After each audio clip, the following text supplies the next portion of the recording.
বিপুল উৎসাহ, উদ্দীপনা ও আনন্দঘন পরিবেশে কমিউনিটি বিশিষ্টজনদের উপস্থিতিতে ৮ই জুলাই কার্ডিক বাংলাদেশ ওয়েলফেয়ার সেন্টারে এক ঈদ পূর্ণমিলনী অনুষ্ঠানের আয়োজন করা হয়েছে। অতিথি ছিলেন কার্ডিফ কাউন্টি কাউন্সিল লিডারের councillor Heath Thomas, councillor Neil McEvoy, councillor Dilwar Ali, Bangladesh ওয়েলফেয়ারের প্রেসিডেন্ট আব্দুল হান্নানের সভাপতিত্বে ও সেক্রেটারি আসগর আলীর পরিচালনায় অনুষ্ঠিত সভায় গ্রেটার সিলেট কমিউনিটি ইউকের কমিশনার মোহাম্মদ মকিস মনসুর, বাংলাদেশ অ্যাসোসিয়েশনের chairman Kaptan Miah, trustee Siraj Ali, Maulana Abdul Muqtadir, doctor Dewan Abdul Latif, Shah Ali Akbar, Golam Murtaza, Sheikh Mohammad Anwar, Mujibur Rahman, Shah Golam Kibria, Ashraf Chowdhury সহ অন্যান্য নেতৃবৃন্দ বক্তব্য রাখেন।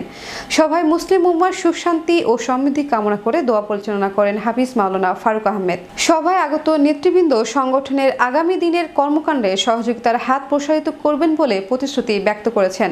ওয়েলফেয়ার অ্যাসোসিয়েশনের পক্ষ থেকে আগামী 5ই আগস্ট টেনবি বিচে কোচবহরে বনভোজনে সবাইকে নাম তালিকাভুক্ত করার আহ্বান জানানো হয়েছে।